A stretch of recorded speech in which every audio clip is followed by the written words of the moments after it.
तुकाराम पंढरीनाथ भगवान की जय. माऊली ज्ञानेश्वर महाराज की जय. जगद्गुरु तुकाराम महाराज की जय. सद्गुरु जोग महाराज की जय. जो आनंद सत्यप्रकाश विभू आणि आधार नाम रूपास बुद्धी न जाणे आणि जाणेही त्यास तो अपार शुद्ध परमात्मा मीचे असे. माझे अपार स्वरूप समुद्रावरती जणू तरंग ब्रह्मा विष्णू महेश गणपती सूर्यचंद्र वरुण यम मिरविती देवी कुबेरेही तेशीची. जो सर्वज्ञान दया घन मुनी हृदय ज्याचे करते ध्यान त्याचे बुद्धी उपाधी करून मिथ्या भान मजची माझे होत असे. ज्याच्या ज्ञाने भाषे जगत जसा दोरीवरी सर्प दिसत परी दोही ठाईना सर्प जगत ते स्वतंत्र आणि स्वयंब्रह्मीची असे. पुण्यपुरुषी सदैव निष्काम बोधप्राप्ती कारणे भजावा राम. तो मीची आहे आत्मा आप्तकाम तरी न मन कोणा करावी म्या. सुखम नित्यम स्वप्रकाशम व्यापकम नामरूपयोः अधिष्ठानं बुद्धिबोध्यं बुद्धिरदृग्यत्व निर्मलं अपारं सर्ववेदांत वेद्यं प्रत्यक्परं महः. तदेवाहं न मत्तोन्यदितिमे निश्चिता मतिः. जयांचे केले स्मरण होय सकळ विद्यांचे अधिकरण. तेची वंदू श्रीचरण श्रीगुरूंचे ते नमस्कारोनी आता. विचारसागर तरंग 6वा परिच्छेद 20 क्रमांकाचा दृष्टीसृष्टीवादाचे स्वरूप आणि त्याविषयी शंका समाधान. त्यामध्ये श्रीगुरूचं बोलणं काल आपण ऐकलेलं आहे, त्याच्या संबंधी विचार आपण केला. आता शिष्य पुन्हा शंका घेतो आणि श्रीगुरू त्याचं उत्तर देतात. हा क्रमप्राप्त विषय आपला चालू आहे. आपण या 6व्या तरंगामध्ये न्यायघटित वेदांताचा विचार आलेला आहे. तर्कदृष्टी नावाच्या साधकाला या ठिकाणी उपदेश केलेला आहे. ज्याची बुद्धी जरी तीव्र असली तरी शंका त्याला फार येतात. आणि तर्केतान मा कुतर्केतान तर्क अवश्य करावा. तर्काने ज्ञानाला दारढे येतं, पण कुतर्क करू नये. कुतर्क कसा करू नये? आपली आई आहे आणि आपल्या आईने सांगितलं बाळा हे तुझे वडील आहे. मग तिथे म्हणावं का हे माझे वडील कशावरून? अरे आई सांगते, आई हाच त्याला खरा प्रमाण आहे, हेच त्याला खरा वास्तव पुरावा आहे. मग आई सांगते हे तुझे वडील आहे तर आनंदाने आपण ते स्वीकारावं. तिथे मात्र डोकं चालवू नये. पण तिथे जर म्हणत असेल हे वडील कशावरून, तर हा प्रकारचा कुतर्क आहे. तसं ऐतापासून काढिती हित देऊनी वाढविती नायिका श्रुती प्रवृत्ती माऊली जगा. आपली आई कोण आहे? आपल्या निरपेक्ष रवाह श्रुती. आपल्या कुठल्याही आपल्याकडनं अपेक्षा न करता आपल्या हिताकरता जिचं अंतकरण तळमळतं ती श्रुती माता आहे, वेद आहे. आणि त्या वेदाने सांगितलं का तत्त्वमसी ते ब्रह्म तू आहे, तरी हा म्हणतो मी ब्रह्म कशावरून. म्हणजे अशा पद्धतीचा हा तार्किक आस्तिक आहे. आणि त्याकरता ज्या काही युक्तीने ब्रह्मस्वरूपाचं निरूपण करायला पाहिजे तो विचार या तरंगामध्ये आपण पाहिलेला आहे. बरं, हा कुतर्की कसा आहे? आपण एकंदर पहिल्या परिच्छेदापासून तर 19 क्रमांकाच्या परिच्छेदापर्यंत साधारण याचे कुतर्क आपण पाहून आलो. सुरुवातच याने अशी केलेली आहे का स्वप्नाचा दृष्टांत करून जागृतीला मिथ्या गुरुदेव सांगतात. यथा स्वप्न प्रपंचरूपी महिमा विजृंभिता तथा जागृत प्रपंचरूपी महिमा विजृंभिता हा सिद्धांत आहे. पण हा काय म्हणतो? स्वप्नाचा दृष्टांत करून जागृतीला मिथ्या ठरवण्यापेक्षा सत्य जागृतीचा दृष्टांत घेऊन स्वप्नाला सत्य ठरवायला काय हरकत आहे? हाच याचा काय आहे? कुतर्क आहे. पण आतापर्यंत त्याला तर मान्य झालेले 18व्या परिच्छेदापर्यंत का स्वप्न काही नाही, सत्य नाही, पण स्वप्नवत जागृती आहे हे मात्र त्याला मान्य नव्हतं. तर 19 क्रमांकाच्या परिच्छेदामध्ये तेही गुरुदेवाने त्याला सांगितलं का ज्या हेतूने तुला स्वप्न सत्य मिथ्या वाटतं, ज्या निकषाने, तेच निकष जागृतीत कसे लागू होतात याचे 4 कारणं त्यांनी स्वप्नाच्या मिथ्यात्वाची सांगितली. ती 4ही कारणं गुरुदेवाने जागृतीच्या बाबतीत सिद्ध करून दिली. आणि म्हणून स्वप्नवत जागृती आहे, स्वप्न आणि जागृतीमध्ये मुळीच विलक्षणता नाही. आणि मग हाच सिद्धांत त्याला कळण्याकरता पुन्हा तो म्हटला, मग शेवटी त्याने निकष केला का मग स्वप्नवत जागृती असेल तर स्वप्न साक्षात अविद्येचा परिणाम आहे आणि जागृती अविद्याकारी पंचमहाभूताचा परिणाम आहे. स्वप्नामध्ये सगळी त्रिपुटी युगपत उत्पन्न होते आणि जागृतीतली त्रिपुटी कार्यकारण भाव परंपरेने उत्पन्न होते. म्हणून जागृती सत्य म्हटलं पाहिजे. तर गुरुदेव म्हटले परंपरा सांगितली नाही असं नाही, पण ती जगत सत्यत्व सिद्धी करता नाही तर मुमुक्षूला लयचिंतनाच्या द्वारा अद्वैत बोध व्हावा त्याकरता ती परंपरा सांगितलेली आहे. मग तो म्हटला ज्या सृष्टीमध्ये मुळीच क्रम नाही त्याच्या विपरीत क्रमाने साधकाने लयचिंतन करावं तरी कसं? तर गुरुदेवाने सांगितलं का ज्ञानाचा प्रांत वेगळा आणि ध्यानाचा प्रांत वेगळा. जसं समोर शालिग्राम आहे गंडकीतला गोटा, तरी भगवान विष्णू रूपाने त्याचं ध्यान साधक करतो, वैष्णव करतात. आणि समोर नर्मदेतला गोटा आहे, कोण? नर्मदेश्वर. पण भगवान शिवरूपाने शैव त्याचं ध्यान करतात. म्हणजेच ध्यानामध्ये हा काही नियम नाही, अन्याचा अन्यरूपाने ध्यान होऊ शकतं. मग भलेही सृष्टीत क्रम नसेल, पण त्याच्या विपरीत क्रमाने श्रुतीने सांगितलं, त्याच्या विपरीत क्रमाने गेलं तर आपण अधिष्ठान ब्रह्मापर्यंत तो साधक पोहोचू शकतो. याकरता तो क्रम सांगितलेला आहे, असं गुरुदेवाने त्याचं चिंतन सांगितलं. आणि मग पुन्हा तो त्याकरता गुरुदेवाने त्याला मला वाटतं सृष्टीदृष्टीवादाचा विचार प्रतिपादन केला. मग आपण म्हणालो वेदांतामध्ये असे अनेक वाद आहे, पण ते वादे जे आहे ते भांडणा बाबा विनोदाने म्हणत असतात त्याच्याकरता नाही, तर वादे जे आहे ते तत्वबोधा, आपल्या आत्मस्वरूपाची यथार्थ ओळख व्हावी याकरता अनेक वाद आलेले आहे. आणि मग आपण रोजच पाहत आलो वेदांताचा सिद्धांत असतो अजातवादाचा, प्रक्रिया असते विवर्तवादाची, आणि ते विवर्तवादाच्या दोन कक्षा ज्या आहेत सृष्टीदृष्टीवाद आणि दृष्टीसृष्टीवाद, त्यापैकी या दृष्टीसृष्टीवादाचा विचार इथे आपल्यासमोर प्रतिपादन केलेला आहे. आणि दृष्टीसृष्टीवाद हा वाद नसून वेदांताचा एक प्रकारचा सिद्धांत आहे, कारण याचं परिवासन शेवटी अजातवादातच होतं. नव्हे अजातवादाचं स्पष्टीकरण करणारा जो वाद तो हा दृष्टीसृष्टीवाद आहे. मग आता परिणामवाद आहे, आरंभवाद आहे, परिणामवाद आहे, विवर्तवाद आहे. विवर्तवादाच्या दोन कक्षा आहे आणि अजातवाद आहे, असे काही प्रधान वाद आहे. परिणामवाद कशाला म्हणतात? आपला आरंभवाद. त्या आरंभवाद आणि परिणामवादामध्ये थोडासा फरक आहे. आरंभवादामध्ये कार्य निर्माण होतं, पण कारणामध्ये काही बदल होत नाही. म्हणजे कारणाचं कारणपणा न जाताना कार्य प्रतीतीला येतं, याला थोडक्यात आरंभवाद असं म्हणायचं. जसं आरंभवादामध्ये घट दोन कपालाचं बनतो, कपालद्वय म्हणजे दोन खापरं ते अशी जोडली का काय झालं, घट झाला. पण मग ते कपालद्वयाचं कपालद्वयपणाही राहिला, म्हणजे कपाल रूपाने दिसतात आणि समोर घटही आपल्याला दिसतो. म्हणजे कपालाच्या कपालपणामध्ये कारणाच्या कारण रूपामध्ये राहूनही कार्यरूपाने प्रतीतीला येणं याला आरंभवाद असं म्हणतात. आणि परिणामवाद कशाला म्हणतात? ज्याच्यामध्ये कारणच कार्यरूपात परिणत होतं, मग कार्यरूपात परिणत झाल्याच्या नंतर त्याचं कारणरूप आपल्याला दिसत नाही, त्याला परिणामवाद म्हणतात. जसं दुधाचंच काय बनतं, दही बनतं, पण दुधाचं एकदा दही बनल्याच्या नंतर त्या दूध रूपाने त्याची प्रतीती भेटेल का आपल्याला? किंवा त्या दह्यात पिंजू पाहिलं तर दूध भेटेल का? मग दुधा वाचून दही नाही का? नाही आहे. म्हणजे दुधाशिवाय दही आहे का? उत्तर आहे नाही आहे. पण तरी त्या दुधात दही जर दह्यात दूध शोधलं तर ते आपल्याला सापडणार नाही. म्हणजे कारणच कार्यरूपात परिणत होतं, याला परिणामवाद असं म्हणायचं.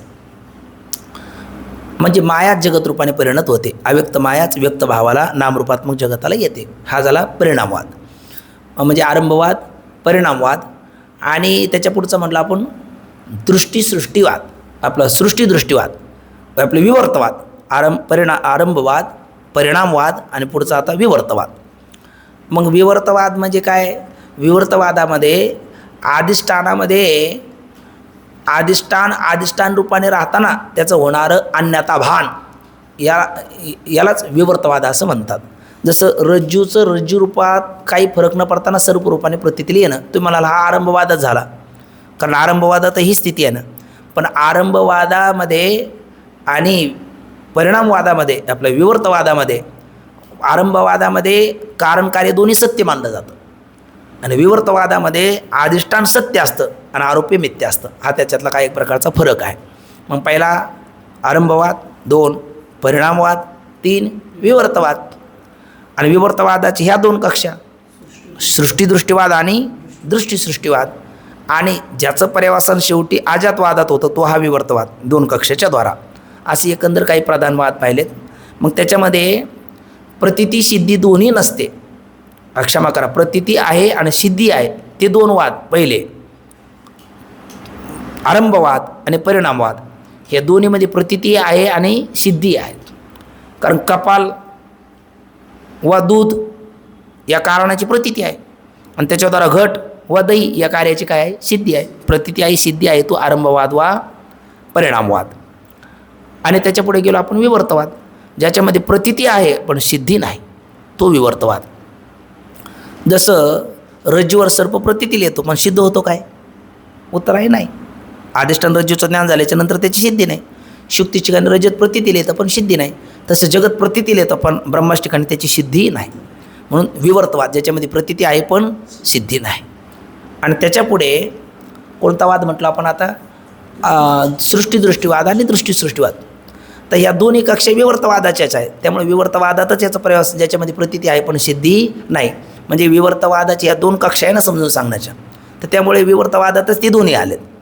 आणि शेवटचा जो आहे अजातवाद, ज्याच्यामध्ये प्रतीतीही नाही आणि सिद्धीही नाही, पण प्रतीती सिद्धी कोणाची नाही? आध्यस्थाची नाही. कोणाची नाही? आध्यस्थाची नाही. म्हणजे आहे ना. आणि अधिष्ठानाची प्रतीती आहे आणि सिद्धी आहे. पण अधिष्ठानाची प्रतीती कशी आहे? आत्मत्वाने. आणि सिद्धी कशी आहे? तो स्वयंसिद्ध आहे. त्याच्या सिद्धीमुळे इतराची सिद्धी आहे. कारण निर्दिष्टानो कुतो भ्रमा.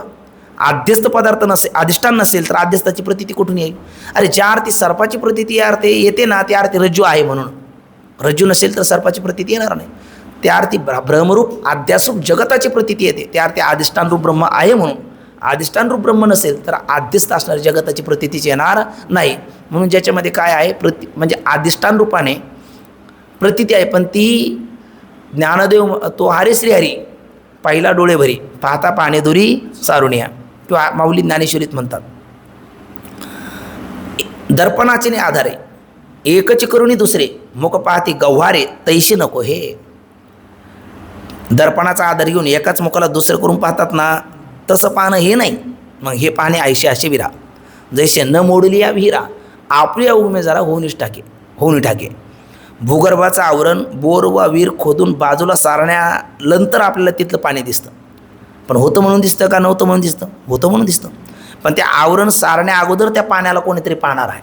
तुम्हाला पानाडे आहे ना, तर तो भाग थोडासा बाजूला ठेवा. आता पानाड्याला दिसतं किती का तो चाटाच किती आणतो, तो ज्याचा भाग ज्याच्या त्याच्यापाशी असला, त्यात सत्यता किती मिथ्याता किती, त्या वादात आपल्याला पडायचं नाही. पण त्या पाण्याला सर्वसामान्य दृष्टीने ते पाणी आपल्याला कधी दिसतं? भूगर्भाचं आवरण बाजूला सारल्याच्या नंतर. पण ते होतं म्हणून दिसतं. मग ते अगोदर कोणी पाहिलं? उत्तर आहे पाण्यानेच पाण्याला पाहिलं. पाण्याला कसं पाहिलं? पाणी होऊन राहणं हेच त्याचं पाहणं आहे. किंवा प्रत्यक्षामध्ये दोन प्रत्यक्ष असतात. एक विषयगत प्रत्यक्ष असतं आणि दुसरं ज्ञानगत प्रत्यक्ष असतं. जसं घटपटादी पदार्थाचं आपल्याला विषयगत प्रत्यक्ष होतं, तसं या आत्मतत्वाचं प्रत्यक्ष होत नाही. मग याचं कसं प्रत्यक्ष होतं? याचं ज्ञानगत प्रत्यक्ष होतं. म्हणजे जसं साधं व्यवहार आहे. जयाजे आरापर होते, जयाजे पुढे मागवते, दिसते नेहमी दिसते अदृश्य जे, असं भगवान माऊली भगवती ज्ञानेश्वरीमध्ये म्हणतात. म्हणजे आपला डोळा आपल्या डोळ्याला आरशा वाचून दिसतो काय? उत्तर आहे नाही. पण मग आपला डोळा आपल्या डोळ्याला आरशा वाचून दिसत नाही, म्हणून एखादा त्रयस्थ म्हणायला लागला तुम्हाला डोळाच नाही, कारण तुमचा डोळा तुम्हाला दिसत नाही. ज्या अर्थी तुम्हाला डोळाच नाही, तर आपण त्याला त्यावेळेला काय बोलू? तो आहे म्हण अगर नाही म्हण. ज्या अर्थी मी तुला पाहतो त्या अर्थी माझा डोळा डोळ्याच्या जागेवर आहे हे कळणं, हेच ते डोळ्याला पाहणं नाही का? पण हे कोणतं प्रत्यक्ष आहे? ज्ञानगत प्रत्यक्ष आहे, विषयगत प्रत्यक्ष नाही. म्हणजे त्याचं प्रत्यक्ष म्हणजे आपण म्हणलो प्रतीती नाही आणि सिद्धी नाही, ते आद्यस्थाच आपला क्षमा करा, आद्यस्थाची प्रतीती आहे पण सिद्धी नाही, आणि अधिष्ठानाची सिद्धी आहे पण प्रतीती नाही, आणि अधिष्ठानाची प्रतीती पण आहे सिद्धी पण आहे. मग सिद्धी आहे पण प्रतीती नाही असं म्हणताना सिद्धी आहे पण प्रतीती नाही हे कसं? तर विषयगत प्रत्यक्ष नाही या अर्थाने प्रतीती नाही, पण सिद्धी आहे. जसं दुधातलं तूप दिसत नाही पण सिद्ध आहे. दुधातलं तूप दिसत नाही पण सिद्ध आहे. काष्टातला अग्नी दिसत नाही पण तो सिद्ध आहे. फुलातला मकरंद दिसत नाही पण तो सिद्ध आहे. फुलातला मकरंद पाहायचा असेल तर भ्रमर व्हावं लागेल. म्हणून परिमळाची भ्रमर गोडी काय? हा, भ्रमर गोडी तैशी तुझी गोडी लागो. परिमळाची गोडी भ्रमर गोडी तैशी तुझी गोडी लागो. तैशी तुझी गोडी लागोया जीवा. परिमळाची धाव भ्रमर गोडी, हे धाव शब्द राहिला. परिमळाची धाव भ्रमर ओढी तैशी तुझी गोडी लागोया जीवा. म्हणजे भ्रमर जसा त्या पुष्पाकडे धावतो, मग त्या पुष्पातला मकरंद पाहायचा असेल तर भ्रमर झाल्याशिवाय नाही. काष्टातला अग्नी पाहायचा असेल तर घर्षण केल्याशिवाय नाही.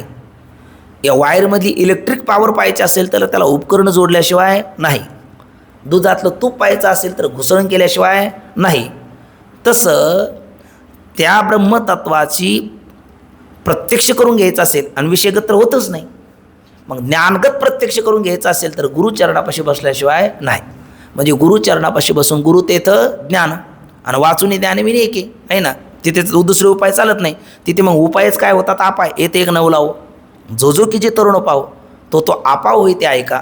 मग आपाय न होता उपाय व्हावा तर स्वयंबुद्धीने करू नये. स्वयंबुद्धीच्या बाही रेगाले तयाची सिद्धीचे नाही, एक जाणवेचे डोई गरवेची गिळले.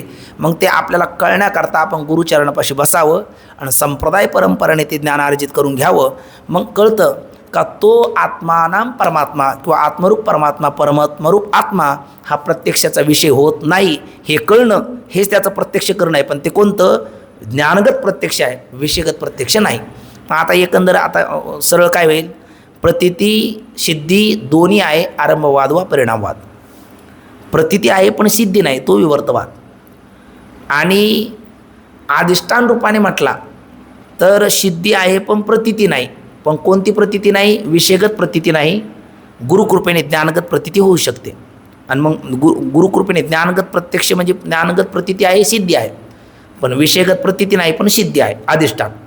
आणि जे आरोप्य दिसतं त्याची प्रतीती आहे पण सिद्धी नाही. आणि आता ढोबळ मानाने विचार केला तर ज्याच्यात प्रतीती सिद्धी दोन्ही नाही तो अजातवाद. ज्याच्यामध्ये प्रतीती आहे सिद्धी नाही तो विवर्तवाद. ज्याच्यामध्ये प्रतीती नाही पण सिद्धी आहे ते आपलं स्वरूप. आणि ज्याच्यामध्ये प्रतीती सिद्धी ह्या दोन्ही आहे ते परिणामवाद वा आरंभवाद. आणि त्यातला ज्याच्यात प्रतीती आहे पण सिद्धी नाही असा विवर्तवाद. आणि त्या विवर्तवादाच्या दोन कक्षा, सृष्टीदृष्टीवाद आणि दृष्टीसृष्टीवाद. तर याच्यातला फरक पाहताना एक 2-3 महत्त्वाची विधानं आपण काल पाहिली. ज्याच्यामध्ये 3 सत्तेचा विचार आहे तो सृष्टीदृष्टीवाद. ज्याच्यामध्ये 2 सत्तेचा विचार आहे तो दृष्टीसृष्टीवाद. ज्याच्यामध्ये अंतकर्म वृत्तीचे विषय पदार्थ असतात सृष्टीदृष्टीवाद आणि आविद्या वृत्तीचे पदार्थ असतात दृष्टीसृष्टीवाद. ज्याच्यामध्ये पदार्थ ही त्रिपुटीचे विषय होऊन विषय भाव याची सिद्धी होऊन आहे ना, त्रिपुटीद्वारा विषय केले जातात, विषय भावाची सिद्धी होते आणि पदार्थ अंतकर्म वृत्तीचा विषय असतो सृष्टीदृष्टीवाद. पण त्रिपुटीचा विषय पदार्थ नाही, विषय भाव नाही, आविद्यावृत्तीचा विषय पदार्थ असतो तो आहे दृष्टीसृष्टीवाद. आणि ज्याच्यामध्ये पदार्थाला अज्ञात सत्ता असते, अगोदर पदार्थ नंतर ज्ञान, त्याला म्हणतात सृष्टी दृष्टीवाद. आणि ज्याच्यामध्ये ज्ञान समकालीच पदार्थाला सत्ता असते त्याला म्हटलं जातं दृष्टीसृष्टीवाद. पण दोन्हीचं परिवसन शेवटी विवर्तवादातच होत असेल तर 2 कक्षा का केल्या? तर मंद अधिकाऱ्याकरता सृष्टीदृष्टीवाद म्हणजे ज्याच्यामध्ये लोकसमजुतीचा स्वीकार केलेला आहे. आणि ज्याच्यामध्ये उत्तम अधिकाऱ्याकरता दृष्टीसृष्टीवाद ज्याच्यामध्ये लोकसमजुतीचा स्वीकार करून आध्यारोप अपवाद उभ्याम निष्प्रपंचोयम प्रपंचते. आध्यारोप अपवादाच्या भूमिकेमध्ये लोकसमजुतीचा बाद झाल्याच्या नंतर स्वप्नवत जागृती म्हणजे स्वप्न आणि जागृतीमध्ये मुळीच विलक्षणता नाही असं ज्या वादात प्रतिपादन केलं जातं. आणि शेवटी स्वप्नवत जागृती ठरल्याच्या नंतर स्वप्न ज्ञानदेव म्हणे पाहता पाहिले स्वप्नेचे चेले जाईल रया, तसं विचाराता निरसले प्रपंच सहज सांडवले तत्वता तत्वरले ज्ञाने. अशी वैचारिक जागृतीमध्ये या जगताची सुद्धा सिद्धीच नाही असं परिवसन शेवटी ज्या वादात होतं तो आहे दृष्टीसृष्टीवाद. आणि त्या दृष्टीसृष्टीवादामध्ये शेवटी गुरुदेवाने काल सांगितलं जागृती स्वप्नवत आहे, स्वप्नामध्ये आणि जागृतीमध्ये मुळीच विलक्षणता नाही, जसं ते तसं हे. मग असं म्हटल्याच्या नंतर आता हा शिष्य शंका करतो. तो म्हणतो गुरुदेव ही सृष्टी ईश्वर रचित आहे जेणे विश्व निर्मिले. मग ईश्वर रचित ही सृष्टी असून पुन्हा कशी आहे? अनादी आहे. त्याच्यामध्ये मागे 4थ्या तरंगात आपण 6 गोष्टी अनादी पाहिल्या. ब्रह्म, माया, त्यांचा आध्यात्मिकता आध्यात्म संबंध 3, जीव ईश्वर यांचा औपाधिक भेद हे 3 आणि 3 6. त्याच्यामध्ये अनादीमध्ये 4 प्रकार: साधी शांत जंत जीव, अनादी अनंत भगवंत, अनादी शांत ही जी परंपरा सृष्टी, आणि साधी अनंत वृत्तीरूपाने साधी स्वरूप रूपाने अनादी असं त्या परंपरेला घालवणारं ज्ञान. या रूपाने जर विचार केला तर ही सृष्टी तर अनादी कालाची सांगितली जाते. आणि मग स्वप्नवत जर असेल तर मग स्वप्न जर एक क्षण आहे तर जगताची प्रतीती कशी यावी? एक क्षण यावी. फार झालं तर एक प्रहर यावी आहे ना, एक घटिका यावी, एक प्रहर यावी. मग एक प्रहर म्हणताना साधारण प्रहर हा 3 तासाचा प्रहर असतो. दिवसाचे 4 त्रिक 12 आणि 4 त्रिक 12, रात्रीचे 4 आणि दिवसाचे 4. सकाळचा 6 ते 9, 9 ते 12, 12 ते 3 आणि 3 ते 6. पुन्हा संध्याकाळचे 6 ते 9, 9 ते 12, 12 ते 3 आणि 3 ते 6. असे रात्रीचे 4, दिवसाचे 4 प्रहर, 24 तासाचे 8 प्रहर आणि त्याच्यातला 3 तासाचा 1 प्रहर. एवढा काळ फार झालं तर या जगताची प्रतीती यावी. कशाप्रमाणे असेल तर स्वप्नाप्रमाणे असेल तर त्याची 1 क्षण 1 घटिका किंवा 1 प्रहर प्रतीती यावी. किंवा बरं ठीक आहे अशी यावी, पण ती तर बहुत काल येते. बरं स्वप्नवत जागृती म्हणल्याच्या नंतर हे जगत अनंत कालापासून अनादी बंद आहे असं तुम्हाला म्हणता येणार नाही. आणि श्रुती प्रतिपादित आत्मवारे द्रष्टव्या, श्रोतव्या, म्हणतव्या, निधिध्यासितव्या या सगळ्या शास्त्र मोक्ष प्रतिपादक साधनाला देखील काय येईल, शास्त्रालाही व्यर्थत्व येईल. म्हणजे एवढ्या वेळेला स्वप्नवत जागृती हे सांगून आपल्या बुद्धीवर आरूढ झालं नाही याचा खेद नाही, याचा खेद नाही. मग खेद कशाचा आहे, बंद अनादी कालाचा आहे हे खोटं ठरेल आणि शास्त्राला व्यर्थत्व येईल. अरे शास्त्राला याला व्यर्थत्व आलं तरी चालेल, बोध करून घे ना, याच्याकडे त्याचं लक्ष नाही. म्हणून तर हा तर्कदृष्टी आहे. तो काय शंका करतो वाचूया बघा. तो म्हणतो महाराज ही ईश्वराची सृष्टी कशी आहे, अनंत कल्पापासून अनादी आहे. ठीक ना, अनंत कल्पापासून म्हणजे किती जन्म झाला फेरा गणित नाही जे दातारा, पुढील आवर्ती भोवरा बहुथोरा ओळशिया. अशाप्रमाणे अनंत कल्पापासून म्हणजे किती कल्प झाले त्याचंही गणित नाही. आणि अनंत कल्पापासून पुन्हा ती अनादी आहे. फक्त स्वरूपात अनादी नसून कंसात घ्यायचं प्रवाह रूपाने अनादी आहे. म्हणजे उपजेते नासेले ते पुनर्पी दिशेने ही घटिका यंत्र जैसे परिभ्रमेगा. किंवा प्रवाह रूपा करता दुसरी भगवान माऊलीची ओवी आहे, बीज मोडे झाड होय, झाड मोडे बीज समाय ऐशीने कल्पकोटी जाय परी जाती न नसे. अशी अनादी आहे. आणि त्यात ज्ञानी हे मुक्त आहेत. म्हणजे या सृष्टीमध्येच 2 प्रकारचे वर्ग आहेत, काही ज्ञानी आहे आणि काही अज्ञानी आहे. ज्ञानीमुक्त का तर भिद्यते हृदयग्रंथी छिद्यंते सर्व संशय क्षीणते चाष्य कर्माने तस्मिन दृष्टी परावरे. ग्रंथीचं वेद संशयाचा छेद कर्माचा क्षय त्यांचा झाला म्हणून ज्ञानी काय झाला, मुक्त आहे. आणि ग्रंथीचं वेद संशयाचा छेद कर्माचा क्षय झाला नाही, तो अज्ञानी काय आहे, बद्ध आहे. मुक्त होता परी बळे झाला बद्ध, असे बद्ध आहेत. कोणी प्रपंच करून आनंदात आहेत, कोण आनंदात आहे, पामर विषयी. कारण विषय वाचून काही अनेक सर्वात रम्य नाही, ऐसा स्वभावाची पायी इंद्रियाचा. खालाला धावे पाणी भ्रमर पुष्पाचे घाणे, नाना सुटला सांजवणी वत्सूची पा. भ्रमर त्या पुष्पाकडे धावणार, पाणी खालच्या उताराच्या दिशेने धावणार आणि बछडा सायंकाळी सुटला तर आपल्या आईच्या काशीकडे धावणार. तसं पामरविषयी जीव कोणाकडे धावणार, विषयाकडे धावणार. कारण विषया वाचून काही आणि अनेक सर्वात रम्य नाही, ऐसा स्वभावाची पायी इंद्रियांचा. आणि पामर विषयाच्या इंद्रियाचा हा स्वभाव असल्यामुळे ते संसार करून काय आनंदात आहे. कोणी दुःखात आहे, मात्र जिज्ञासू दुःखात आहे. डोळा हरळ नाही रे गायी कोत न जिरे, तैसे विसरी जन्मकाळीचे दुःख. ऐशी ऐशी अवकळा घेपे जन्म मरणाचा कांटाळा, ते लाज पै निर्मळा निसोगा गोड. त्याच्यामुळे काही बिरडे फेटेल, काही तो स्वामी भेटेल, युगाहुनी वडील निमिष माने. अशी स्थिती जिज्ञासू मुमुक्षूची असल्यामुळे तो संसारात दुःख आहे. कारण संसाराचं दुःख त्याला कळालेलं आहे. भाग्यवान मनुष्य तो आहे किमान संसारातलं दुःख रूपाने कळावं. आणि परमार्थाचा अधिकारी बाबांचे वाक्य आहे, परमार्थाचा अधिकारी तो नाही ज्याला संसारातलं दुःख रूपाने कळतं. परमार्थाचा अधिकारी तो आहे ज्याला संसारातलं सुखसुद्धा दुःख रूपाने कळतं. संसारातलं सुखसुद्धा दुःख रूपाने कळतं. म्हणजे संसारातलं सुखसुद्धा त्याला दुःख रूपाने जाणवतं. पण त्याच्यातलं सुद्धा दुःख त्याला दिसतं. कारण अर्थानाम अर्जने क्लेशा तथैव परिपालने नाशे दुःखम हे दुःखम धिकर्तान क्लेशकारिणा. तो खरा परमार्थातला अधिकारी आहे. नाही त्याच्याला तो म्हणतो हे सगळं मजेत चाललेलं आहे, अगदी व्यवस्थित आहे, तर त्याला तो यातला परमार्थाचा अधिकारी नाही. संसारातलं सुखसुद्धा त्याला दुःख रूपाने कळतं. काय आहे, गुरुदेव चंद्रशेखर महाराजच्या मुखातून एकदा ऐकलं होतं, काही पामरविषयी जीवाच्या संवेदना इतक्या बोथट झाल्या. एखाद्या तलवार बोथट झाल्याच्या नंतर ती एखाद्या वृक्षावर मारल्याच्या नंतर झाड तर तुटत नाही, पण इकडे झटका बसला हात उखाळ्याशिवाय राहत नाही. तसे इतक्या संवेदना बोथट झालेले असतात का संसारातलं दुःख रूपाने काहीला कळत नाही. म्हणजे लाटणं मारलं फेकून तर लागलं तर ती असते, हुकलं तर मी असतो. आता याच्यात असण्यासारखं काय का, म्हणजे ते दुःखही दुःख रूपाने कळालं नाही आणि सुख तर दुःख रूपाने कळत नाही, पुढची गोष्ट आहे. पण महापुरुषाचं अंतकरण इतकं संवेदनशील असतं का त्यांना सुखसुद्धा संसारातलं हे दुःख रूपाने कळतं. म्हणजे असं कसं होईल, तर महाराजांनी उदाहरण इतकं गोड दिलं सदेट असणारं गुलाबाचं फूल घेतलं आणि त्याचा जरा आघात तळपायाला केला, आनंद वाटतो, हा सोहळा स्वर्गीय नाही. बुबुळ उघडलं त्याच्यावर जर आघात केला तर मग मात्र ते वेदना होतात, ते सुखकारक वाटणारं नाही. तसं बुबळाची संवेदनशीलता आणि पायाची संवेदनशीलता याच्यात फरक आहे. तसं काहीची संवेदनशीलता ही पायासारखी बोथट झालेली असते.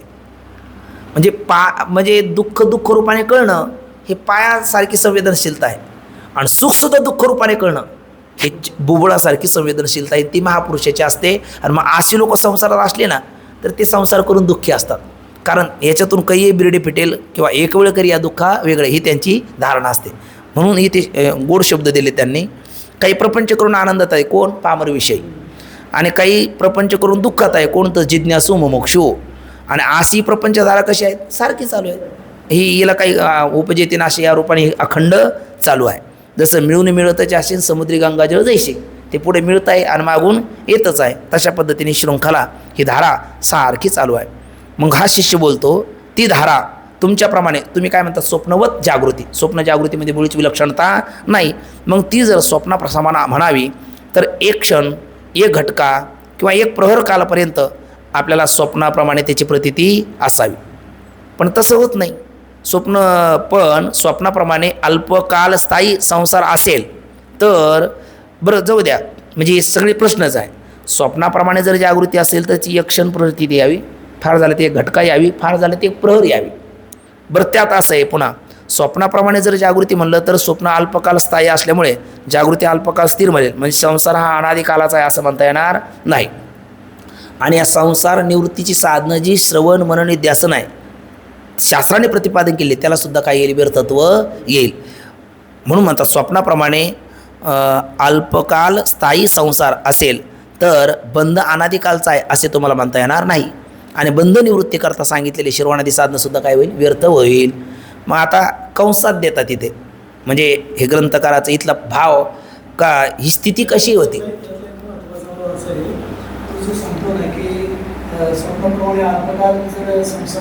हो हां, जी म्हणजे बंध सुद्धा तुम्हाला अनादिकालचा म्हणता येणार नाही. कसं म्हणता तुम्ही बंध हां, मग बंध अनादिकालचा आहे असं तुम्हाला सिद्ध करता येणार नाही. शास्त्राला सांगितलं बरोबर, त्या बंधाच्या निवृत्तीची साधनं जी श्रवणादी त्यांनाही व्यर्थत्व येईल. म्हणजे त्याच्यात आपण काय म्हणतो, पोट प्रश्न केले आहेत. एक तर संसार स्वप्नाप्रमाणे जर असेल जागृती तर एक क्षण, एक घटका, एक प्रहर प्रतीती यावी, अधिक येऊ नये, ती तर अधिक येते. बरं स्वप्नाप्रमाणे म्हणलं तर बंध अनादिकालाचा म्हणता येणार नाही, बंधसुद्धा तो क्षणिकच ठरावा. आणि बंध निवृत्तीची साधनं त्याला तर व्यर्थत्व येईल. सांगा बघू काय करता मग. म्हणून तुम्हाला काय म्हणता येणार नाही त्याच्या मतात स्वप्नवत जागृती म्हणता येणार नाही, त्याच्यात काहीतरी भेद माना. पण आता हे बोलताना गुरुदेव सांगतात असं का होतं, एवढं कळूनसुद्धा पहिले पाढे 25 असं का व्हावं, त्याचं कारण आता इथे कंसात थोडंसं देतात. ते म्हणतात असं आहे की कोट्यावधी वेळा स्वप्नाप्रमाणे प्रपंच मिथ्या आहे असे श्रवण केले. काय जसं स्वप्न जसं ते तसं हे, म्हणजे स्वप्नवत जागृती हे अनेक वेळेला ऐकलं. बरं शास्त्र विचार करून प्रपंचाच्या मिथ्यात्व संबंधाने सांगितलेला युक्तीचा विचार तो करून मिथ्या ठरलं. युक्तीचा विचार काय, आता स्वप्न प्रपंचपी मय महाविजृंभिता तथा जागृत प्रपंचपी मय महाविजृंभिता. किंवा युक्तीने म्हटलं तर आदो अंती नास्ती वर्तमाने पितन तथा आदो अंती यदास्ती वर्तमाने पितन तथा. आधी नाही अंती नाही, मधी दिसलं तरी नाही, आणि आधी आहे अंती आहे मधी नाही दिसलं तरी आहे. मग या युक्तीने सुद्धा जगत उत्पत्तीच्या पूर्वी नाही, ब्रह्मज्ञान झाल्याच्यानंतर त्याची सिद्धी नाही, म्हणून मधल्या काळात दिसलं तरी नाही. ही युक्तीने काय झालं, सिद्धही केलं. पुढे म्हणतात मिथ्यात्व ठरले तरीसुद्धा काय पाठात कीर्तनात सांगताना ब्रह्मज्ञानाचं झाडं उभा करता येतं, पाठातही सांगता येतं.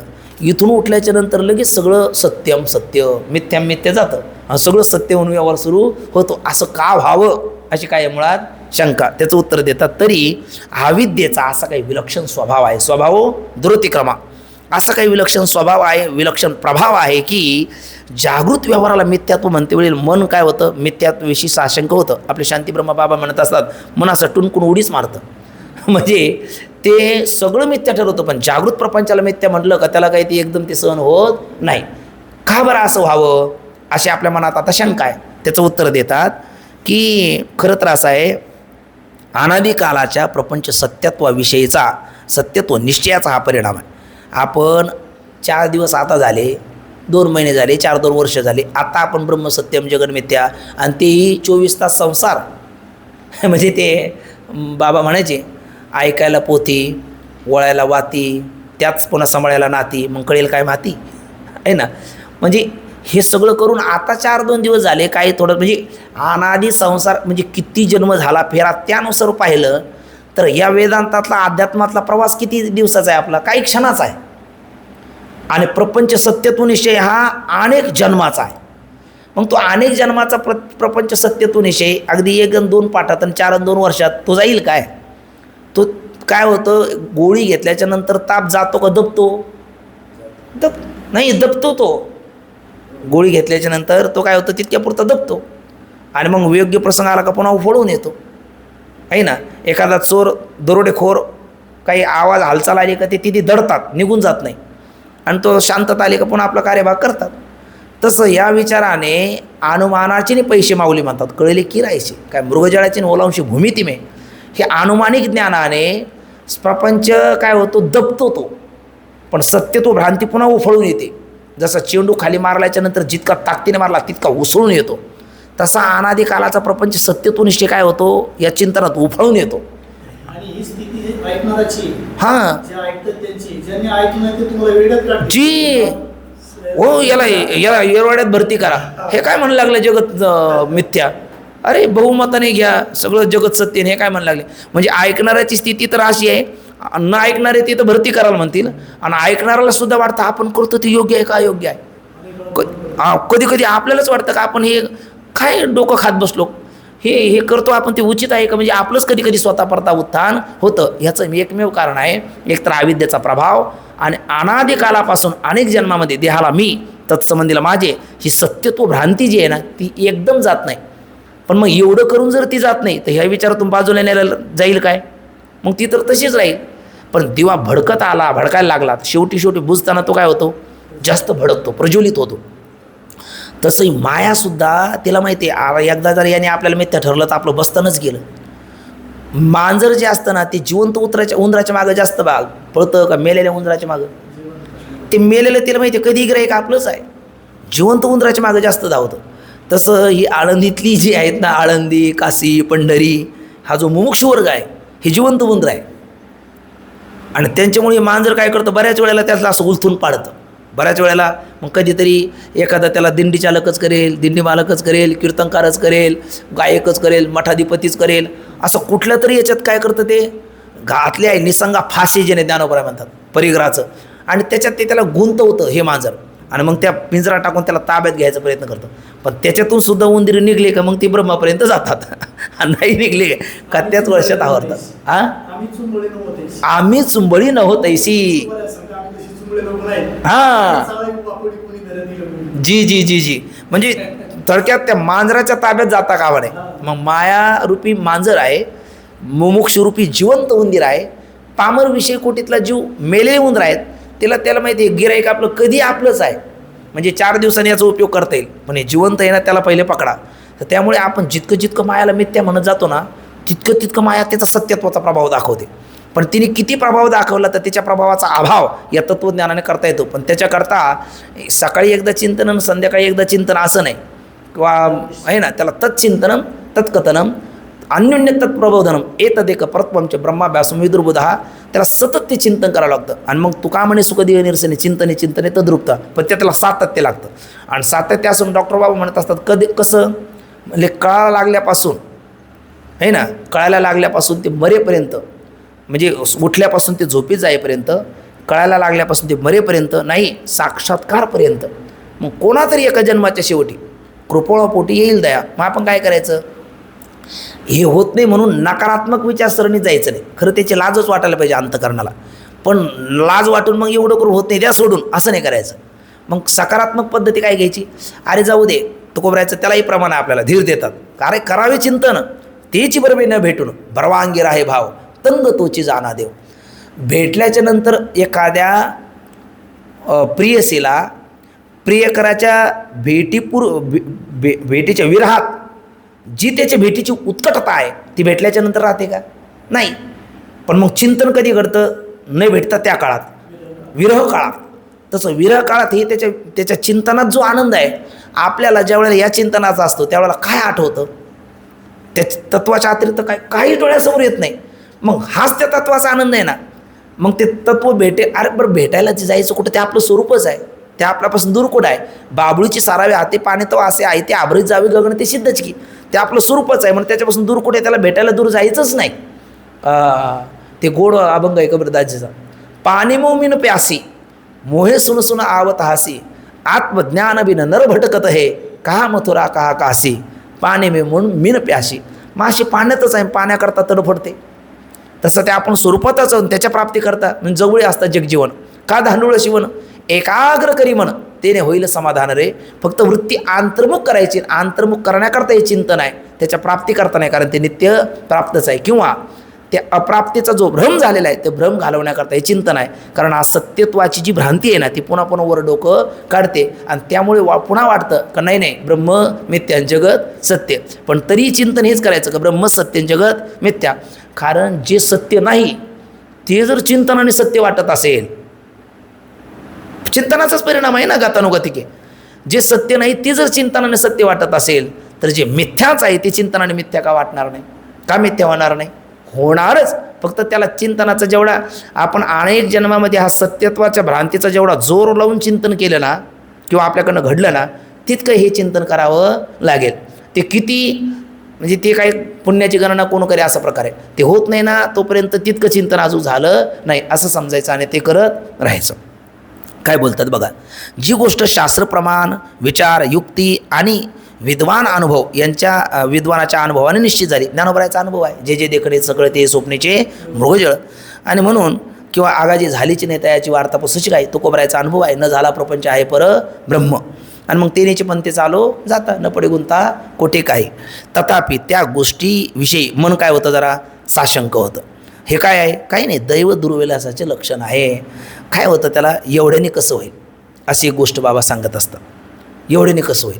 विचारसागर ऐकला, एवढ्यानेच कसं होईल? ज्ञानेश्वरी ऐकली, एवढ्यानेच कसं होईल? चांगदेव पासष्ट ऐकली, एवढ्याने कसं होईल? अरे एवढ्याने मग केवढ्याने होणार आहे? यानेच होणार आहे. पण ते होत नाही तर मग तोपर्यंत करावं, त्याला दुसरा पर्याय नाही. नान्यपंथा विद्यते आहे नाही तमे विदित्वा अतिमृत्युमेती. घडलेली घटना अशी आहे का आपले आनंदाश्रम स्वामी महाराज डॉक्टर बाबाचे गुरुजी, ते बाबा अजून काही साधक आपले इंद्रायणीचा हे आपलं हे ना आपला अलीकडला काठ तिथे बसलेले होते. आणि एक मनुष्य असा भण्या फिरत होता. त्याच्या चेहऱ्यावर भयंकर चिंतेची मुद्रा दिसत होती. आणि सारखा इकडून तिकडे तिकडून इकडे तिकडून इकडे मनुष्य असा अस्थिर होतो ना, पाप अंतकरणातलं शांत बसू देत नाही. आणि त्याच्या चेहऱ्यावरचं ते दुःख यांना पाहून यांचंच अंतकरण द्रवीभूत झालं. हे म्हटलं इकडे तो आला, तू काही दुःखात आहे का? तो म्हटलं हो. काय दुःख आहे तुला? तो म्हटलं जगात असं पापच नाही का मी करायचं सोडलं नाही. ते करताना काही वाटलं नाही, पण आता ते पाप मात्र काय आपण तुका म्हणतात ना, तुका मन जाणे पापा आणि तुका म्हणे माय बापा. त्या अंतकरणात बोसणी लागली आणि मला बेचैन झालं, शांत झोपसुद्धा येत नाही. मग हे पाप गेल्याच्या नंतर म्हटले मग होईल. म्हणलं मग तुझं पाप जावं वाटतं? म्हणले हो. मग म्हणले जा इंद्रायणीत आंघोळ कर, स्नान कर, सचेल वस्त्राने स्नान कर आणि पाणी घे आणि म्हण मी हे सगळं पाप काय केलं इंद्रायणीला समर्पित केलं, मी त्यातून मुक्त झालो. त्यांनी तसं केलं आणि म्हणले बघ झाला की नाही पापातून मुक्त, आता निवांत हो. तो म्हटला स्वामी एवढ्याने कसं होईल? अहो मी पापच लई केलेलं आहे, एक चुळभर पाणी दिलं एवढ्याने कसं होईल? म्हणले बरं तुझं पाप दुसरं कोणी घेतलं तर? तो म्हटलं त्याच्या अगोदर म्हटले माऊलीला दिलं तर? म्हणले हो. मग एक काम कर, चल स्नान कर. स्नान केलं. स्वामी त्याला सोबत घेऊन चल माऊलीच्या मंदिरात, घाल दंडवत आणि साक्षात माऊलीला आलिंगन दे, 2 अश्रू ढाळ आणि माऊलीला म्हण माऊली आता हेच तुमच्यात सगळं सामर्थ्य आहे, करील ते काय हे महाराज परिपाहे बेजे शुद्धांगी सजरत अंतकरण म्हण माऊली हे सगळं पापा तुम्हाला समर्पित आणि मी आता याच्यातून मुक्त झालो, मला याच्यातून मुक्त करा. म्हटला तो तसा. चला आता झाला की नाही मुक्त? तो म्हटला हो स्वामी मी काय ते एका जन्माचं आहे का आणि एक पाप आहे का? हो इतकं पाप केलं का त्यात काही करायचं मी शिल्लक ठेवलेलंच नाही. ते नुसतं एवढ्याला माऊली म्हणल्यावर कसं जाईल? मग म्हटले जाऊ दे, तुझं कोणी पाप घेतलं तर चालेल ना? तो म्हटलं हो. मग जा म्हणले पुन्हा एकदा स्नान कर. पुन्हा तो स्नान केला, ओल्या वस्त्राने शाला, उंजळभर पाणी सोड माझ्या हातात आणि म्हण मी एक संन्यासी महात्म्याला जेवढं जीवनात काही पाप केलं असेल, काही वाचिक मानसिक निषिद्ध क्रिया जन्यत्वम पापत्वम, ते सगळं पाप मी या स्वामीला काय करतो, समर्पित करतो. तसा म्हटला तो. झाला की नाही आता मुक्त? तो म्हटला पण स्वामी एवढ्याने कसं होईल? त्याचा जोर जरा कमी झाला, पण एवढ्याने कसं होईल म्हटले. जा म्हणले आता तुला कुठेच मुक्ती नाही म्हटले नालायका. तो अरे तुला तो श्रद्धाच नसेल, विश्वासच तुझा नसेल, एवढ्याने कसं होईल? तेवढं आता याने होत नाही तर आणखी कशाने होईल? अन्यक्षेत्री कृतम पापम तीर्थक्षेत्री विनश्यती, तीर्थक्षेत्री कृतम पापम वज्रलिपम भविष्यती. तो अन्यत्र केलेलं पाप आहे, तीर्थात तो आलेला आहे. सगळं पाप अरे परश्री गमन करण्याचं पाप आणि 1000 क्षत भग पडले त्या इंद्राला. तो या इंद्राणीचं स्नान करून तो सहस्र नयन झाला, तो त्या पापातून मुक्त झाला. त्याच्या इतका तर तू पापी नाहीस ना. हां, मग तरी तू म्हणतो एवढ्याने कसं होईल? ते इंद्राणीच्या स्नानाने होत नाही, समाधी दर्शन होत नाही, आणि एक संन्यासी महात्मा तुझं पाप घ्यायला तयार आहे. हां, तरी तू होत नाही, एवढ्याने कसं होईल? मग आता तू कशाने मुक्त होशील सांग बघू? आता तू मुक्त नाही होत म्हणले, आता तू भोगत राहा. हां, शंकराचार्य पार्वतीमध्ये समोर होता. आचार्य पार्वतीमध्ये विनंती करतात, मत समाधी नसती हां, पापाग्नी तत्समान आहे. जी माझ्यासारखं पाप करणारा कोणीच नाही, पण पाप हरण करणारा तुझ्यासारखं कोणीच नाही. मत जी जी जी जी जी जी तत्समान आहे. जी. एवं ज्ञात्वा महादेवी यथायं करतात. हे महादेवी, माझ्याविषयी तुला जे योग्य वाटते ते ते तू कर. कारण माझ्यासारखा पापी जरी कोणी नसला तर तुझ्यासारखी पाप हरण करणारी दुसरी कोणी नाही. आणि त्यामुळे आता तुला जे योग्य वाटतं ते कर. पण हे करताना त्यांची काय होती? श्रद्धा होती आईवर. मग याची जर श्रद्धा असते तर हा त्याच वेळेला मुक्त झाला असता. पण तू जर म्हणत असेल एवढ्याने कसं होईल, आता कसंच होणार नाही. तसं आपण एवढं करून सुद्धा नाही. एक विचारसागराच्या आवृत्तीने कसं होईल, एक ज्ञानेश्वरीच्या आवृत्तीने कसं होईल, मग ते कसंच होणार नाही. आणि त्याच वेळेला अरे माऊली सांगतात मी मुक्त आहे, मी मुक्तच आहे. माऊली सांगतात ना, अरे सश्रद्धा अंतःकरणाच्या बाळाला आई एकदा सांगते, बाळा हे तुझे वडील आहेत. स्वप्नात त्याला संदेह येत नाही हो. स्वप्नात कधी संशय येत नाही, हे माझे वडील कशाहून काय येत नाही. त्याचा आईवर काय विश्वास आहे. तसं तुम्ही संत मायबाप कृपावंत, ते तर माताही आहे पिताही आहे. त्याला नाथबाबा म्हणतात, साधकाचा मायबाप. तुकोबरा म्हणतात तुम्ही संत मायबाप. नामदेव महाराजही त्यांना मायबाप म्हणतात.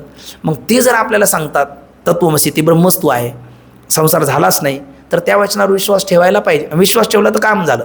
पण तो विश्वास होत नसेल तर तो विश्वासरूपी एक प्रकारचं काय भांडवल ते भरभक्कम करण्याकरता हे चिंतन आहे. हे चिंतन आत्म्याची प्राप्ती करण्याकरता नाही. मी आत्माच आहे हे जे आहे ना, विश्वास आहे ना, विश्वासी तो करी स्वामीवरी सत्ता सकळ भोगिता होय त्याचे, तो विश्वास पूर्ण करण्याकरता दृढ करण्याकरता हे चिंतन आहे. म्हणून इथे म्हणतात बघा, हे शेवटचं वाक्य, जी गोष्ट शास्त्रप्रमाणाने विचाराने युक्तीने आणि विद्वत अनुभवाने निश्चित झालेली आहे, तथापि त्या गोष्टीविषयी मन शासंक होणे हे एक प्रकारचं दैव दुर्विलासाचं लक्षण आहे. आणि तशाच प्रकारची या शिष्याची स्थिती असल्यामुळे त्याने वरील शंका केली. पण श्रीगुरू म्हणतात, बाबा रे, येतपर्यंत तुला अनेक वेळेला प्रपंच मिथ्यात्वाचे काय करून दिली, आम्ही सिद्धी करून दिली. ती श्रुतीने करून दिली, युक्तीने करून दिली, अनुभूती विद्वानाचा अनुभवच देखील तुला तसा प्रतिपादन केला. त्यात हेही तुला सांगितले का सिद्धांत मतात म्हणजेच वेदांत उपनिषदे तत्त्वज्ञानामध्ये बंध मोक्षाचा, कारण बंधनाची नाही ठाव्या मा मुक्ता कासया म्हणावे. बंध मोक्ष नंतर वेद शिकवणारा गुरु हे पारमार्थिक सत्याच्या दृष्टीने पाहिलं तर, म्हणजे वेदगुरूला आपण मागे बघितलं, वेदगुरू सत्य का मिथ्या द्वैत्रेत आहे ना 5व्या तरंगात, तर त्याला म्हणले वेदगुरू सत्य पण मिथ्या पण, व्यावहारिक दृष्टीने सत्य आणि पारमार्थिक दृष्टीने मिथ्या आहे. म्हणून पारमार्थिक दृष्टीने कशाचा स्वीकार नाही. नरधो नच उत्पत्तिर न पद्धो नच साधका नम मोक्षिरो न वैमुक्ता इति यशा परमार्थातः.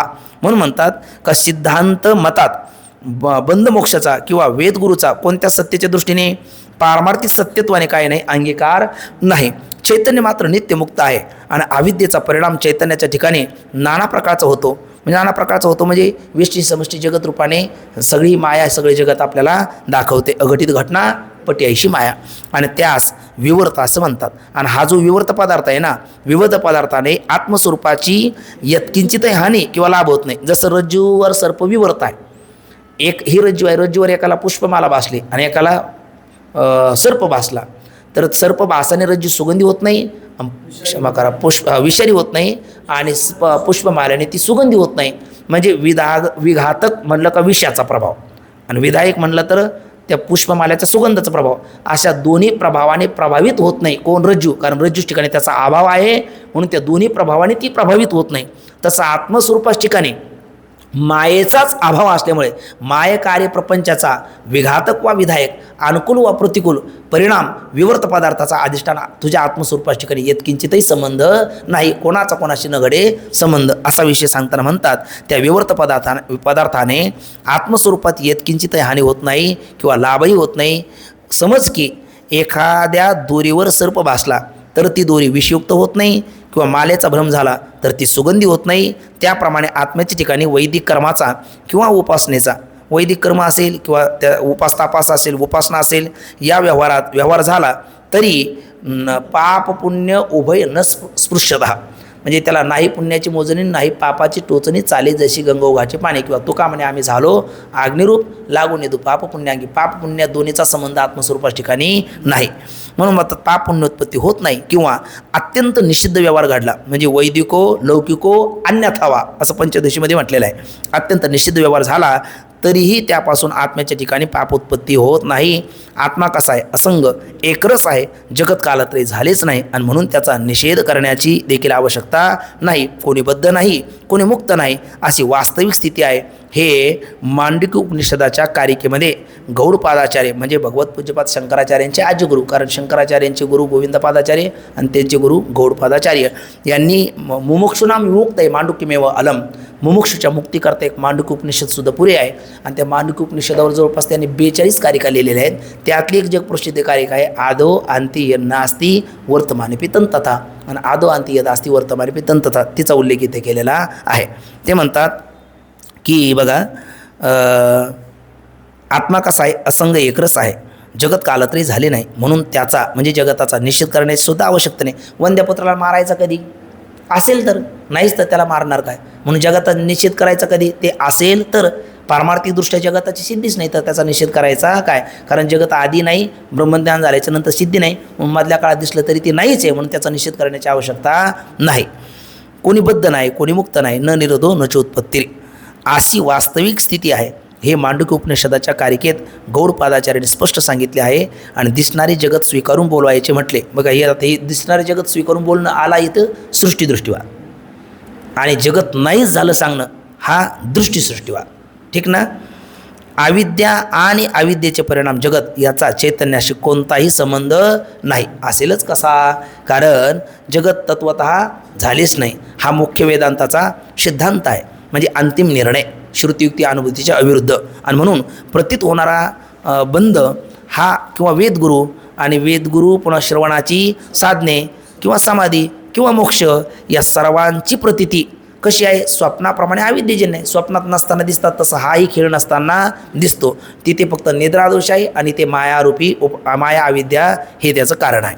आणि त्यांच्या ठिकाणी होणारी बहुतकाल स्थिरता, स्वप्नातलं एक क्षण आहे पण स्वप्नकालात ते बहुतकाल स्थिर आणि सत्य वाटतं, तसं हेही एक क्षण आहे. पण आज्ञानरूपी निद्रेत जीवात्मा जोपर्यंत पहुडलेला आहे तोपर्यंत ते बहुतकाळ स्थिर आणि सत्यत्वाची प्रतीती येते, भ्रम होतो. म्हणून म्हणतात काय त्याच्या ठिकाणी म्हणजे त्या स्वप्नाच्या ठिकाणी बहुतकाल स्थिरतेची प्रतीती अविद्याजन्य आहे.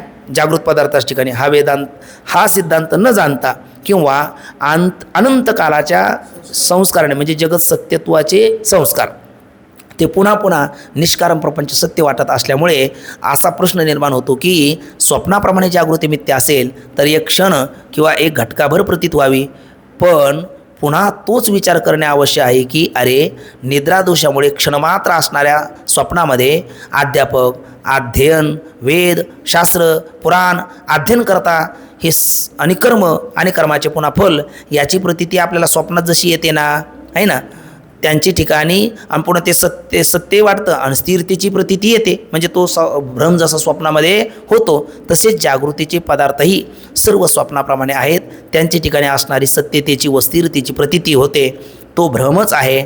यावरून तू असा निश्चय कर की मी तुझा गुरु, तुला केलेला उपदेश, तू माझा शिष्य आणि तुला प्राप्त होणारा मोक्ष ही सर्व काय आहेत तर स्वप्नाप्रमाणेच मिथ्या आहेत. कशाप्रमाणे म्हणसेल तर जसे आग्रत देवाचे स्वप्नामध्ये मिथ्या प्रतीतीचे विषय गुरुवेदाधिक अनिर्वचनीय उत्पन्न होतात, तसेच आता तुझ्या प्रतीतीचे असणारे हे सगळे जागृत विषय मी तुझा गुरु, मी तुला केलेला उपदेश, तुला प्राप्त होणारा बोध, दिसणारा संसार हे सगळं आधी करून सर्वच अनिर्वचनीय मिथ्याच आहे. ते आग्रत देवाचं स्वप्न एवढं नाव ऐकलं का तो म्हणतो त्या आग्रह देवाचं स्वप्न जरा मला विस्ताराने ऐकावे अशी इच्छा आहे. आता तरंग 6वा परिच्छेद 24पासून ते समारोपापर्यंत आता आग्रह देवाचं स्वप्नच आपल्याला सांगतात आणि त्याच्याच माध्यमातून दृष्टीसृष्टीवादाचा खूप अनेक अंगाने विचार प्रतिपादन करतात. तर तो विचार आपण परवा दिवशी पाहूया. पुंडलिक वरदारी विठ्ठल, श्री ज्ञानदेव तुकाराम, पंढरीनाथ भगवान की जय, माऊली ज्ञानेश्वर महाराज की जय, जगद्गुरु तुकाराम महाराज की जय, सद्गुरु जोग महाराज की जय. हरि ज्ञानदेव तुकाराम, ज्ञानदेव तुकाराम, ज्ञानदेव तुकाराम, ज्ञानदेव तुकाराम, तुकाराम तुकाराम तुकाराम तुकाराम तुकाराम. पुंडलिक वरदारी विठ्ठल, श्री ज्ञानदेव तुकाराम, पंढरीनाथ भगवान की जय, माऊली ज्ञानेश्वर महाराज की जय, जगद्गुरु तुकाराम महाराज की जय, सद्गुरु जोग महाराज की जय. थांबवलं ना.